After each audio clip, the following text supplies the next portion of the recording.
This is an ABC podcast.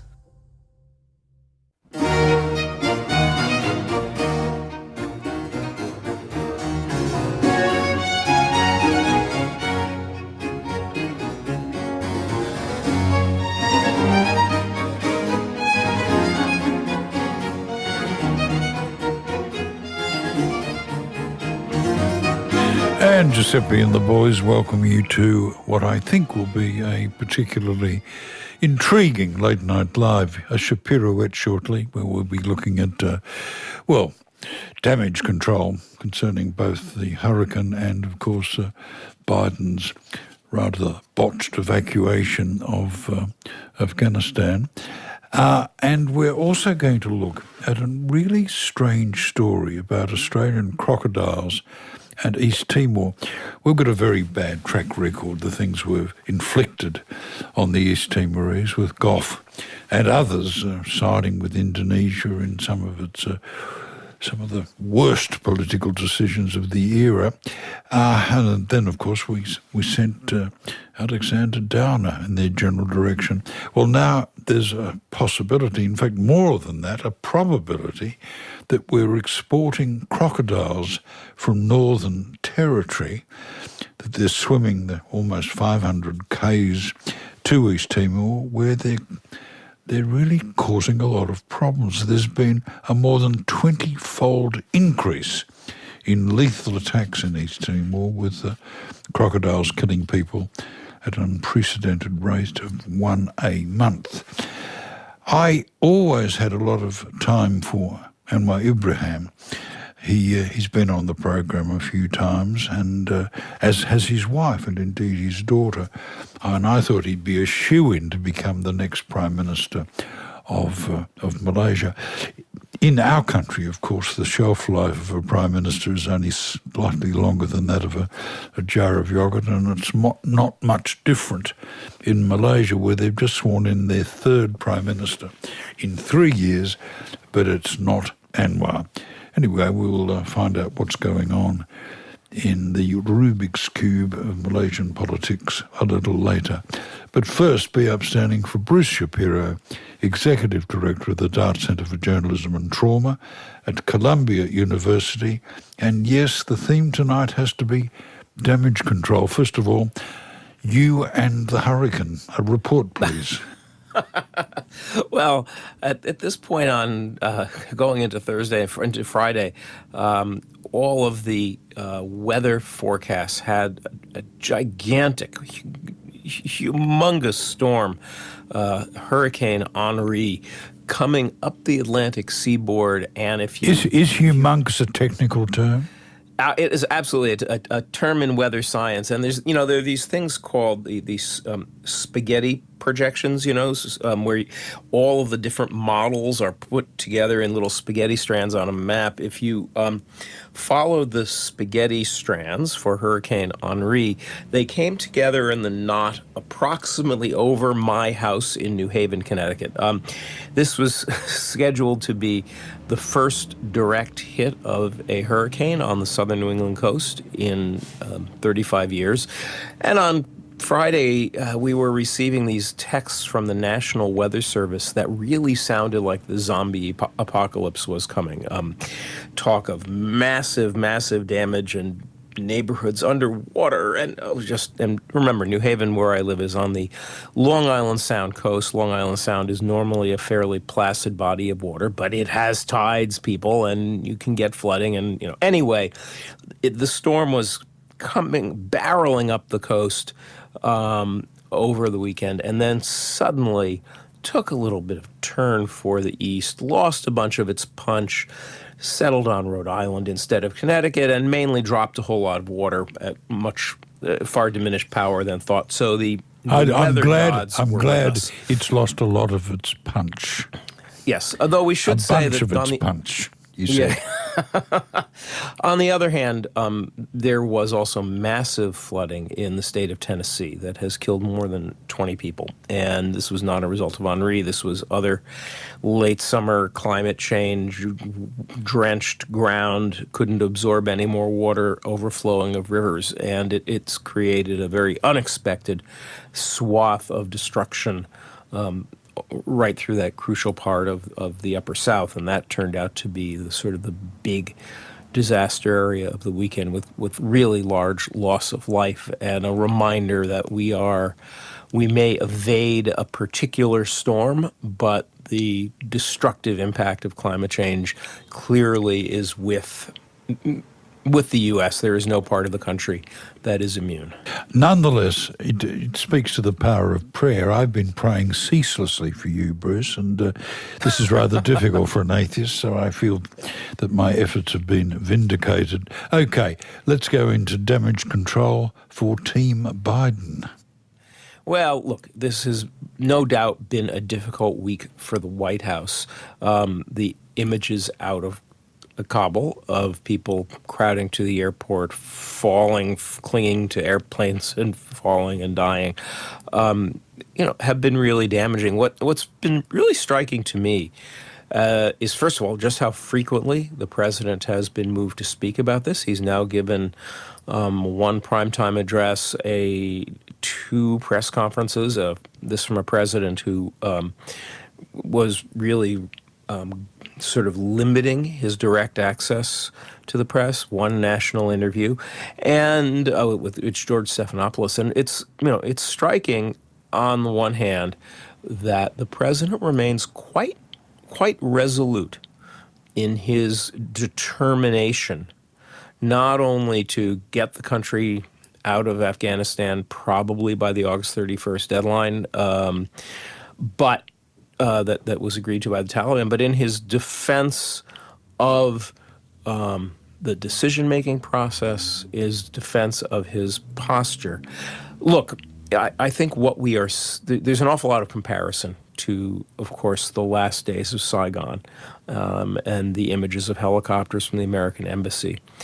It is striking that in the last couple of days, what we have seen is the biggest airlift I think, ever at the end of an American war, much bigger than the airlift out of Saigon. 58,000 Americans, I think, is the number, or 58,000 Americans and Afghans and others have been taken out of Kabul in the last week. It is still a dreadful situation, and it is filled with peril. Look, Bruce, he's blamed everyone, of course, from the Afghan military to the Afghan leadership, the Trump administration for the disaster, but one still has to express dismay that he's someone with a lot of experience in foreign policy, and yet he really hasn't done this well.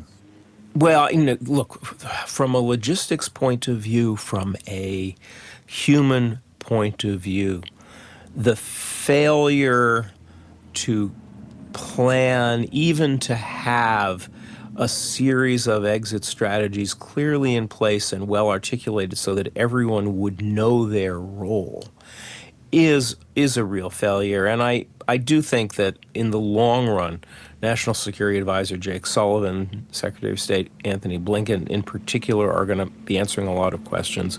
And we're now seeing the CIA begin to leak its warnings about the possibility of a rapid Taliban advance as a way of, the CIA is now seeking to distance itself from the blame game for this. But look, I will say in sort of cautious defense of Biden, that the flip side of the narrative is that had the president done what a lot of Democratic and Republican Monday morning quarterbacks in Congress are suggesting, and gotten the Afghan military to fight harder or delayed American withdrawal, changed the terms, an awful lot of people would have died in fighting.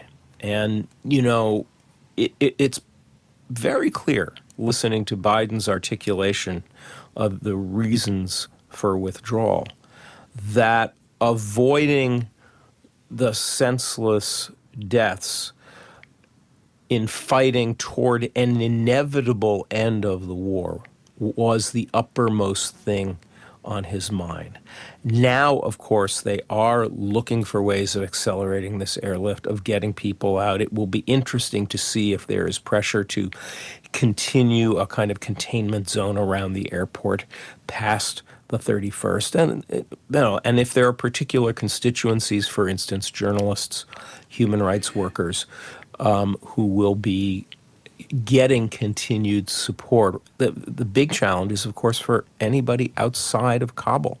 American government, media organizations, human rights groups are all struggling to get people, just to get them to Kabul. And for folks who are in Herat or any of the other cities and provinces of Afghanistan, in our last worse. Exciting episode, we were talking about long-term damage to Biden, and you were making the point then that this is a war that is absolutely not supported by the majority of Americans. I think roughly 2/3 didn't think the Afghanistan war was worth fighting.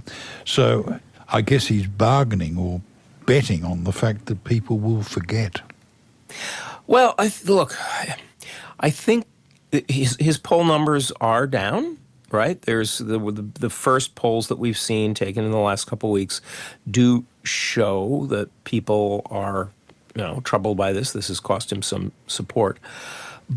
I don't know if it's so much that he's hoping people will forget, is that he is hoping people will weigh these images, as awful as they are, and the ground chaos, as awful as it is, will weigh that against the deaths of Americans, the deaths of civilians at American hands in the war crimes, the moral injury, the killing of both sides in fighting, all of this, the last 20 years as we go into September 11th, the colossal failure, the colossal betrayal of American foreign policy represented not just by botched evacuations, but by an occupation that achieved none of its goals, an occupation that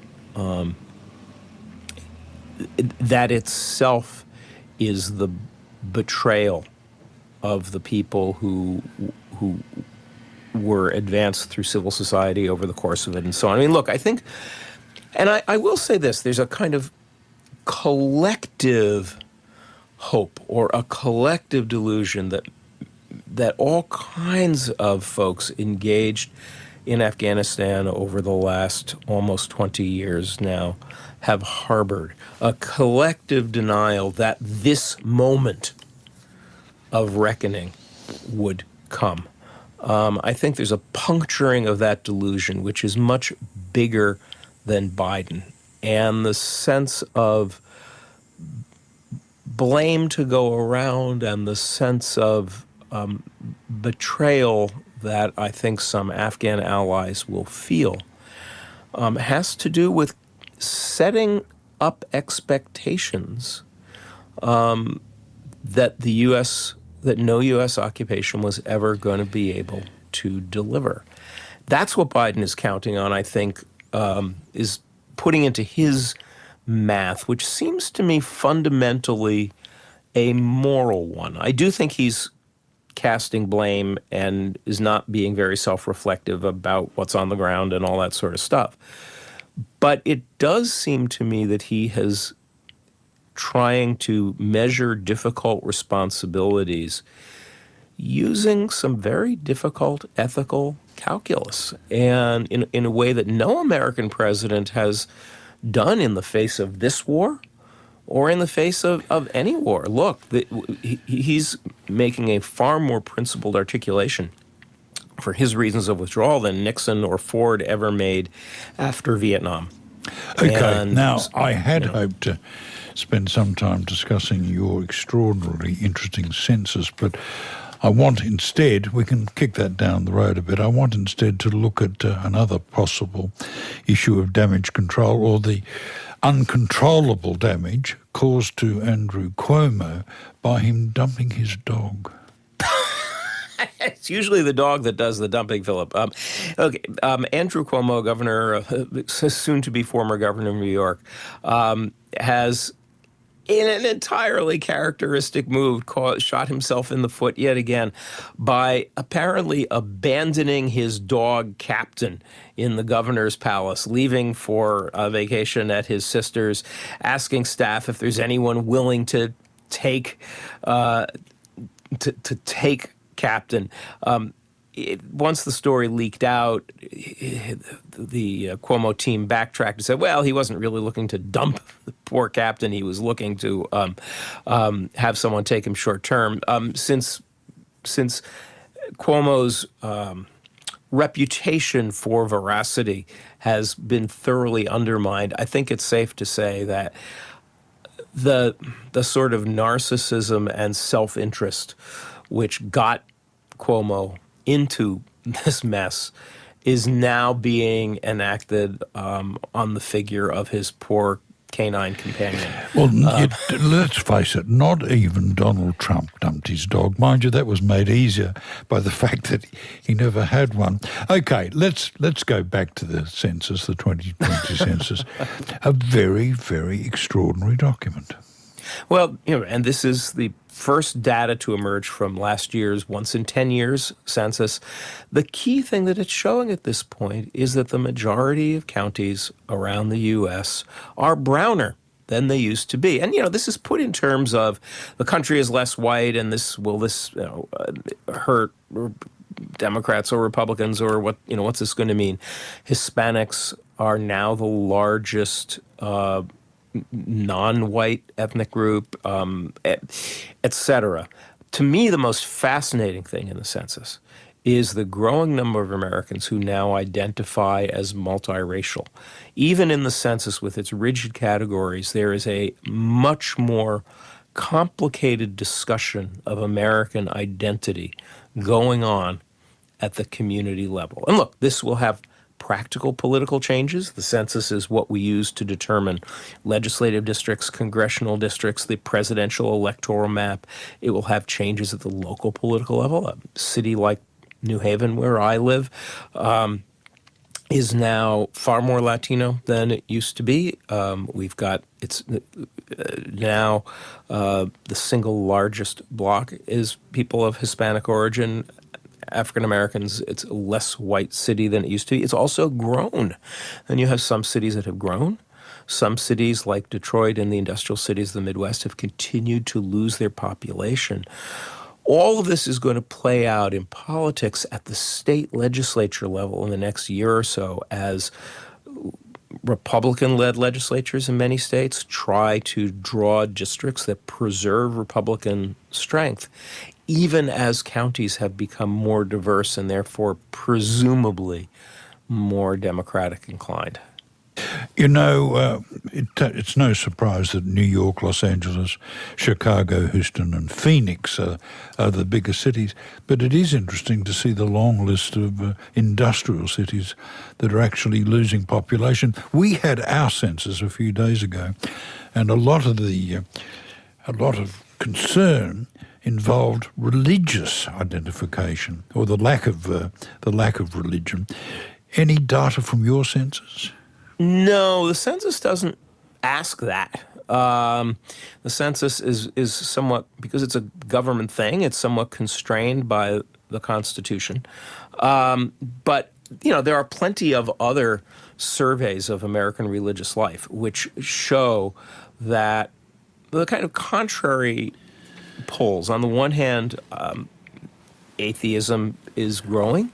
On the other hand, so are the number of people who identify with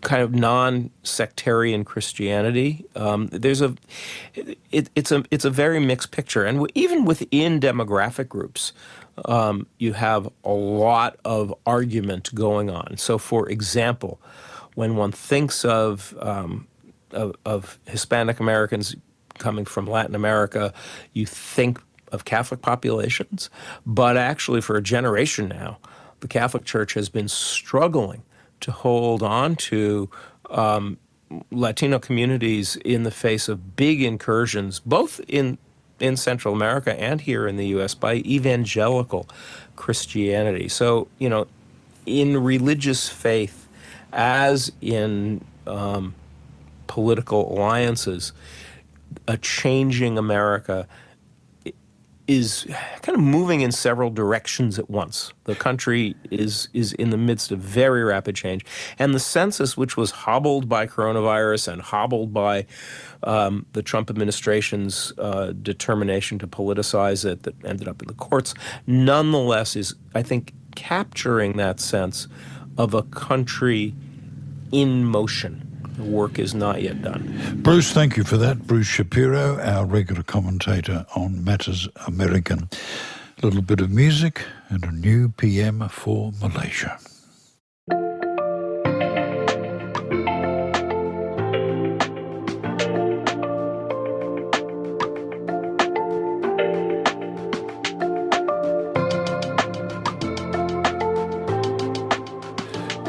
As I said at the beginning of the program, in Malaysia, prime ministers are coming and going with an almost Australian rapidity. That high job, that high office is now looking much more like a revolving door. And Malaysia has just sworn in its third prime minister in 3 years. Now, the political scene that looked promising in 2018, Mahathir Mohamad regained power on the back of a multiracial political coalition. And you'll recall he even promised to hand the leadership to our old friend Anwar Ibrahim. But then he reneged and things fell apart. Last week, another political coalition broke down. Now, the new Prime Minister has been tasked with rebooting the local economy, which has suffered through the pandemic, and things are so bad that some who were once secure or felt themselves a secure part of the middle class are now erecting white flags outside their homes to call for help.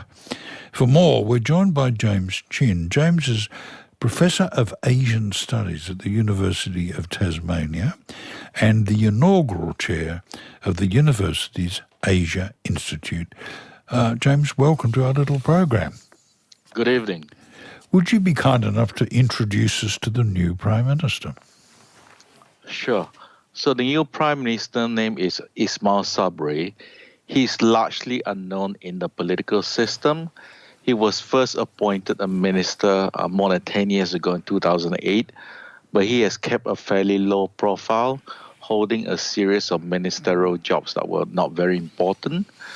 And the reason why he became the prime minister is essentially he's the right person at the right place at the right time. So basically what happened was, as you mentioned, there's been a series of regime change in Malaysia. The last time the government change was back in February last year. And in that government, he came back as a minister. And in July, he was promoted to deputy prime minister. So when this government changed again, he became suddenly the front runner and he became the prime minister. James, do you expect to see something new from this government? Would it be different? Basically, the answer is no. I don't expect to see anything new. In fact, I see a time tunnel going back. So basically, this is a government that's very similar to the old Barisan Nasional government. So in a way, we're slowly moving back to what Malaysia was like pre-2018, before the first regime change. So basically, this new prime minister, he spent his entire political career in UMNO, the long-serving ruling party. This is the only political method he knows. So it's very likely that the sort of things that we'll see will be very similar to what UMNO was like in Malaysia pre-2018. I've heard you argue that without a common enemy, like the Chinese, they tend to bicker among themselves. Yes, that's absolutely right.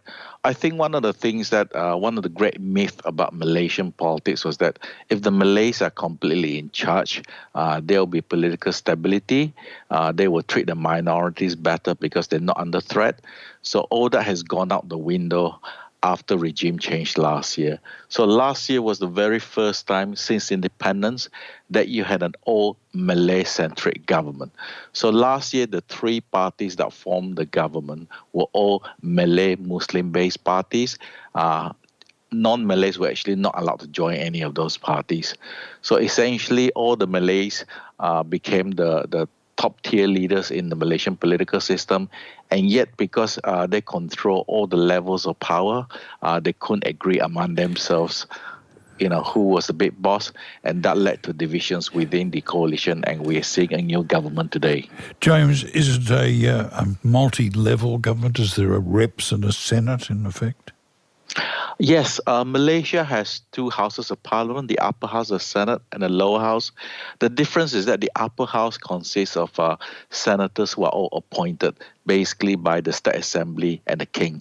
So there's no elections for the upper house. But the lower house, there's 222 seats and everyone is elected on a single member constituency under the first past the post system. Talking to James Chin, Professor of Asian Studies and Director of the Asia Institute at the University of Tasmania, we know the mysterious process by which the cardinals choose a new pope, gather in the Sistine, and out comes the puff of white smoke. What's the process used to pick a prime minister?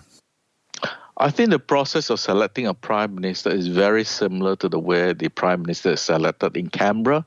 It's basically all about horse trading and who has the largest number. That's essentially it. It's that simple. Isn't the king involved? No, the king actually comes in to oversees the process.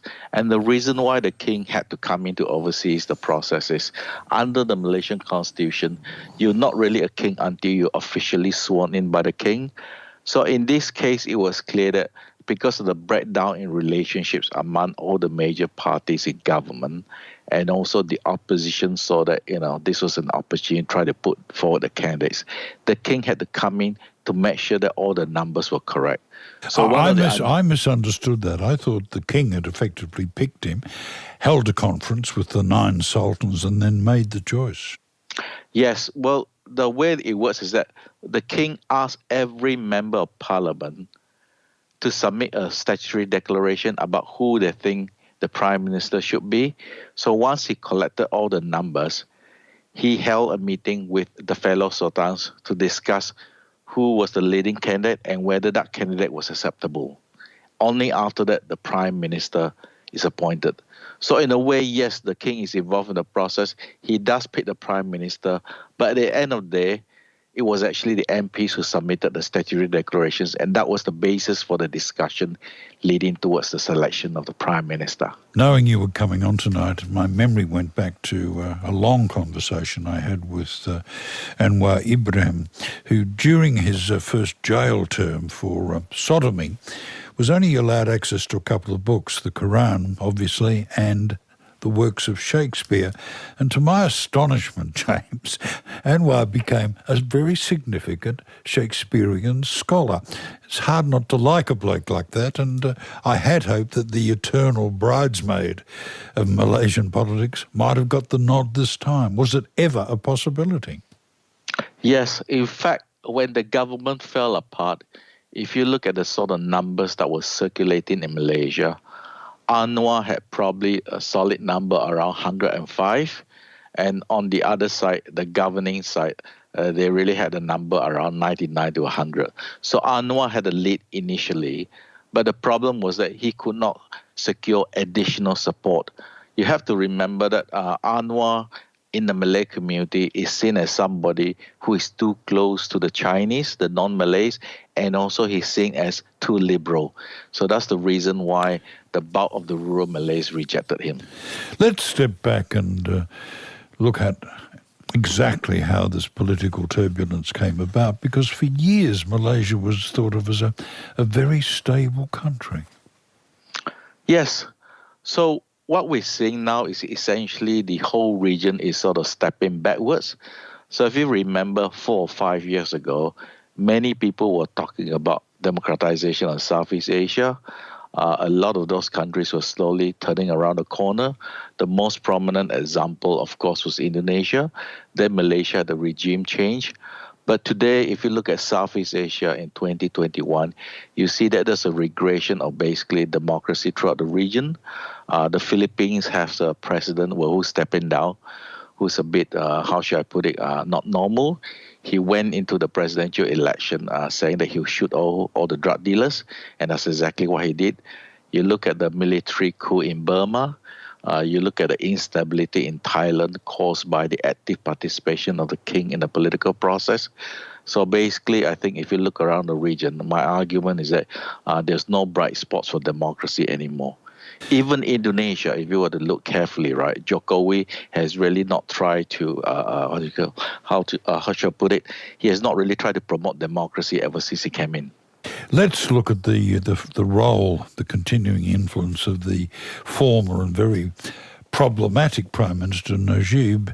He's been found guilty of corruption, 6 more trials pending, but I understand he still casts a significant shadow. Yes, the really interesting thing about the most powerful Malay party in Malaysia, UMNO, is that they really lack talent at the very top. So although Najib has been found guilty of corruption, he is still widely seen as a thought leader, the person with all the ideas in UMNO. He's still very, very popular. If you look at the social media handle among all the political leaders in Malaysia, including the Prime Minister's account, Najib account is probably the largest. His following on social media is probably 10 times that of the Malaysian Prime Minister. It's a bit like the Trump situation. No matter how much trouble, no matter how many allegations, no how many demonstrated shortcomings, Trump still has a vast following, so does Najib. Yes, but the difference is that Trump is actually crazy. Najib is not. Okay. How bad is the pandemic in Malaysia? I think the pandemic is reaching the peak now. So if you look at the current projections, we'll probably suffer a very serious, in terms of deaths and numbers, probably for 1 more month in September. And October and November, you will see a significant decrease. So now the important thing is to get the vaccination back on track. Basically, 50% of the population is fully vaccinated now. In other words, 2 doses of the vaccine. And Malaysia should be fully vaccinated by November this year. Now, Indonesia spent 2020 resisting the calls for a lockdown because of the precarious economic system in these developing countries. How has Malaysia's economy fared? The Malaysian economy has also suffered significant regression. So basically, most people will tell you that, because of the lockdown the last 2 years, last year and this year, the economy has contracted by between 5 to 10%. The problem is not really the economy contracting in most parts of Southeast Asia. It's the fact that there's no welfare system and people have very, very little savings. So if they lose their jobs, basically they lose access to food. But I know you've also made the point that money was given, but to the elite, to factory owners, to manufacturing tycoons, when it would have been better directed to small to medium business owners. Yes, that's correct. So if you look at the budget that was passed last year, most of the money went to the big boys in town, the big manufacturing sector, the big companies. Very little money actually went to the middle layer of the economy. But it is my understanding that this new budget, which will be passed in October, more money will be given to the smaller businesses and probably some sort of subsidy to the ordinary people. James Chin, is there any possibility that the money was not given to the small to medium because they're ethnic Chinese? I think that was part of the calculation last year. We have a very serious ethnic problem in Malaysia, ethnic tensions. And every time the government design a policy, they tend to look at it from the racial angle first before anything else. Okay, tell me now about the white flag social movement. Right. This is quite unique in Southeast Asia. So a couple of months ago, because a lot of people have lost their jobs, they didn't have any money to buy their food. What was really shocking to me was that when the NGO started this campaign called the White Flags Campaign, so basically the campaign works like this. The issue of face in Southeast Asia is very important. So people do not want to be seen going to a food play center to collect food. So the idea was that if you fly a white flag outside your house, people will come around and leave some food for you outside your door, and you collect it at night, so nobody sees you and nobody sees whoever left the food for you. But what was really shocking for me and for a lot of other people was that a lot of the white flags began appearing in high-end middle-class neighborhoods. So this tells me that something is really happening to the middle class in Malaysia, in that the pandemic and the shutdown economy is really affecting them. The way to understand it is that normally, under normal circumstances, the Malaysian economy can be divided into three segments. You have the top 20%, the middle 40%, and the bottom 40%. So if you speak to people in Malaysia now, there's sort of a general agreement that the bottom 40% is now 60%. The middle class have gone down from 40% to 20%, while the top 20% is basically intact. A very short question, or rather I require a short answer. How does Malaysia manage China, and are there any lessons to be learnt there for us in Australia? Right, that's a really, really important question. So the way to understand how Southeast Asia looks at China is to understand that the political elites of Southeast Asia, including Malaysia, don't really see China as a threat. You have to remember, before Western colonization reached Southeast Asia, they've always lived under the Chinese shadow. So for them, it's really going back to pre-15th century. China is now a rising power again. You can feel the Chinese shadow in Southeast Asia. So a lot of them will take the attitude that we have lived under the Chinese shadow before, we will just have to live with them again. The only difference this time is that China is more aggressive, especially under this President Xi Jinping. And of course, China wants to intervene more. So for Southeast Asia, it's very similar to other parts of the world. The signature program of Xi Jinping, the BRI, Belt and Road Initiative, they're pushing very hard for the Southeast Asian section to be built within the next 10 years. Thank you, James Chin. James is Professor of Asian Studies at the University of Tasmania. And coming up, forget Crocodile Dundee, you're about to meet Crocodile Graham Webb.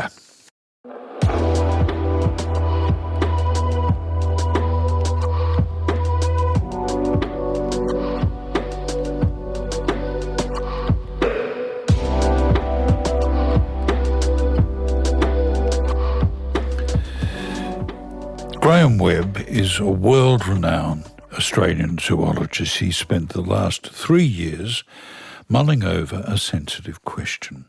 Are Australian saltwater crocs from the Northern Territory killing people in East Timor? Now, his research has uncovered more than a 20-fold increase in deadly attacks in Timor, but up until now he hasn't been able to find a genetic link between the Timorese salties and those in the Northern Territory.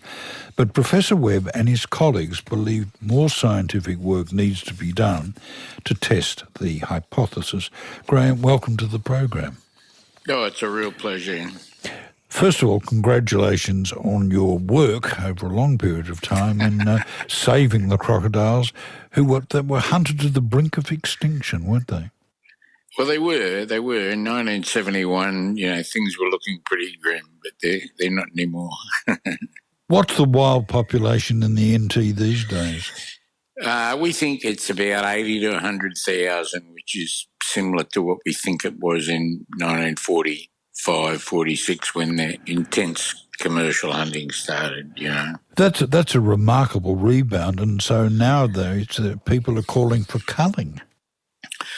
Well, some are. Like, we do cull. We take all the crocs out of Darwin Harbour, for example. But by and large, in the wild areas, once you get outside of Darwin, which don't take you very long, the populations are largely unharmed and back to what they were naturally. Some rivers are very abundant with crocs, others were low densities of crocs, as it was historically. There's a mixture. They weren't abundant everywhere, And so, but that industry is now generates something like $100 million a year, and that's a lot of money up here where it's hard to get economic development. And landowners are all beneficiaries. Like, that was a big turnaround here in the early 1980s where, a lot of states in Australia still, wildlife belongs to the Crown. And we turned that around a lot here so that landowners could benefit from the crocs. And so, it's quite a good program, actually. It's looked at globally as a gold standard, Graham, forgive my ignorance, but I was under the impression that in the past at least, crocodiles had been farmed for their skins. Well, the farming, I tell you what, it's a bit like this. If you're collecting eggs from a natural swamp and getting paid for them every year, then you've got incentives to look after the swamp. If you want to produce the eggs through captive breeding on a farm, well, you could have a farm in Melbourne if you wanted to, and there's no conservation advantage at all. So the program we have up here is largely based on ranching, which is a collection of wild eggs, and the landowners all get paid so that if you've got a little patch of swamp that has, say, 10 nests, well, you might get $10,000 or $20,000 a year just for the eggs. And see, today that means you've got to have $1 million, $2 million invested for a year to make that money. Graham, thanks for clarifying that. I think I might go into the crocodile business in the Upper Hunter. Now, it's a hell of a long way from Darwin to East Timor. It's 450 kilometres to be precise. Have there been any sightings of your crocs making that journey? No, we don't know. Like, we haven't. There's been no tracking of these crocs at sea. But the thing is that we're the only place in that whole region that has really abundant crocs, and there's crocs turning up at the oil wells in the East Timor Sea between Australia and Timor. And you've got to turn around and say, well, where are they coming from? And the only source with enough crocs to make that feasible is across the north coast of Australia, particularly the Northern Territory. And so, like, that's one of the factors that seems to be involved in this. Somehow you've got to explain how are these crocs turning up at oil rigs, and there's obviously quite a lot of them going past somewhere. Is there any limit to the distance a crocodile can swim? Could they do 450 kilometres? Oh, yeah, easily. There's records of them travelling thousands of kilometres and turning up in islands in the Pacific that are 2,000 kilometres away from the nearest known population. So they can do it easy enough. It's like if the top end of the territory, there's a square bit across the top. Well, when you look at Darwin, all the crocs in Darwin Harbour, they take about 250 crocs a year, and it's repopulated with crocs from the western side, down from the Daly and the Finnis and the Victoria. The crocs from the eastern side are probably just as mobile, but they don't turn up in Darwin Harbour.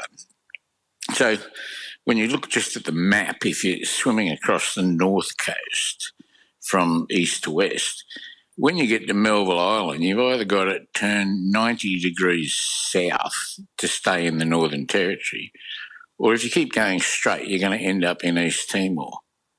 So there's a lot of things point to the crocs that are on the oil wells, and the crocs probably coming up to a number of places, not just East Timor, it's West Timor, it's that southern province of Indonesia. It's like, in the early days when we really watched the populations, I think when Professor Harry Messel was involved in this stuff a long time ago, but he concluded something like 60 to 70% of the crocs were leaving these breeding rivers and just disappearing at sea somewhere.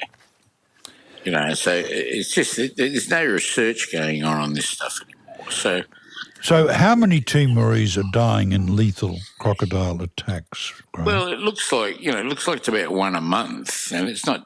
That's just in East Timor, and then the same's happening in West Timor and that province, that southern province of Indonesia, and the same's happening in some of the islands off the to the east of East Timor. So I remember when the crocs. program was in the Solomons. There were regular attacks when people were taken off the beaches. Yes, well, the Solomons is another place where crocs are protected and they've recovered, and they're not in high densities in the Solomons, but they're still losing people all the time. Like saltwater crocodiles are very difficult to live with, but I mean they're a serious predator. And the problem in conserving predators is if your conservation works and you increase the numbers of predators, well, then you increase the attacks on people. And so it's a bit of a vicious circle. Unless you can convince people that crocodiles are, like they've done with great white sharks, they sort of convince people, well, actually they're not bad predators and everyone should love them. But we haven't adopted that approach in the territory. We've told kids from very early on that these are very serious predators and don't mess with them and learn about them, and don't get yourself into situations where they'll attack you, because they're really serious. You can't, if you wanted to commit suicide, you just dive off the Adelaide River Bridge next to Darwin and start swimming, and there's 100% chance you'll be killed. It's a matter of whether it's going to take place in 5 minutes or 10 minutes. I doubt you'd ever get to 15. So it's no good sugarcoating that. You better to let people know, people's lives are important. They're more important than raising money for conservation. Well, this takes us from life to the afterlife, because crocodiles have a very significant part in Timorese mythology. Not just in Timor, actually, in across Arnhem Land and across most indigenous people around the world that share their environment with crocs, or did so before the sort of colonial era, all held crocodiles in this strange. They revered them. They had spiritual associations with them. They still valued them. They still hunted and ate them, but it was a complex association. So certainly in East Timor, there seemed to be the grandfather of the people. And as the president of East Timor said to me, the problem they've got now is the grandfather's eating the grandchildren. And they don't quite know what to do, because a lot of the people assume that if a crocodile, the good crocodile, catches you, that you've done something bad. And so, it's a very tricky situation. But they recognise what they call troublemaker crocs, that are the ones causing a lot of the trouble, that are coming from outside East Timor. So that's an avenue where maybe you can get in and try and help them come with some sort of management program that just cuts down the fatality rate. It seems to me that there's sort of a moral responsibility for Australia to know what the hell is going on. Is it easy for you to get those in power to take notice of your theory, to get money to support your work? No, we've had to raise money from overseas We're trying now. We've raised some funds to get some samples from the northern side and within, and we know there's a genetically distinct population there. But what we've really got to do is sample the animals on the coast, and we've had to raise the money from overseas to do that. We can't sort of get anyone. And the government doesn't seem to want to know about it. Well, the Prime Minister never misses an edition of Late Night Live, Graham. So let's hope we provoke him into action. But you have started collecting DNA. We can help. We can help without a doubt. We've got a lot of knowledge and a lot of experience, and the DNA. The people at Charles Darwin University doing the DNA work, Sam Banks and Yasuki, they're real experts, and we've got everything we need to do it. We just need resources. Do the Timorese agree with your hypothesis? Or do they present another explanation? No, they were the ones actually that suggested this. At a meeting some years ago, I went up to talk to them about, the problem, the fatality rate. And some of the traditional owners were the people that said that they really think these troublemaker crocs are coming from overseas somewhere, and Australia is the most obvious place. And that made me then start to think about, there's a German guy, Sebastian Bacchus, that worked on the problem in East Timor. And by the time we got together with all our information from here and combined it, it's very difficult to come up with a scenario other than it's Australian crocs going up there that answers all the circumstantial evidence. And often in science, people don't put forward a hypothesis till they've sort of tested it. But because people are getting killed, you'd think people might take some interest, But anyway, we'll plug along and we'll work out what's going on. I'm quite sure of that. Graham, what sort of money do you need? I don't think it's big money to get it started. Like, you probably need, 50 or 100,000 to really do comprehensive surveys and get all the samples done. But if it turns out to be Australian crocs, then it's going to be a matter of coming up with some management scheme between here and there, and it's probably going to take action here and action there. We might need to do a lot of satellite tracking and things like this to work out. That could become expensive, but not big bickies, but it's relative to what some of these, they put millions and millions into koalas and things, like it's not at that level, I don't think, but you need some help somewhere, there's a limit to what you can do yourself privately. It's interesting you mentioned Harry Messel in Dispatches, and I suddenly recall that Harry, of course, was using tracking devices. That's when I started work up here with Harry in 1973, and the whole, it's really interesting because he was, the part of that study was about developing tracking devices for tracking saltwater crocodiles, and that program sort of wound up. We did develop really effective tools, but just imagine now with the satellite tracking capability, it is just so easy. In those days, it was a big technical problem but now with satellite tracking, things are just astounding. They're reasonably expensive, but you just get data that you couldn't even, you can suddenly see what the crocodile's doing. It's not guesswork anymore. You know exactly what the crocodile's doing. Graham, you're a fascinating fellow. Professor Graham Webb, one of the world's preeminent voices on crocodile research and conservation, and it's been a delight to talk to him on a grim topic. Now, coming up, we'll have our regular Pacific update, although I don't think our regular Pacific correspondent has been covering the crocodile situation sufficiently. We're also going to look at Exxon's high-risk drilling off Guyana and public health in medieval cities. We'll see you then. Bye.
You've been listening to an ABC podcast. Discover more great ABC podcasts, live radio and exclusives on the ABC Listen app.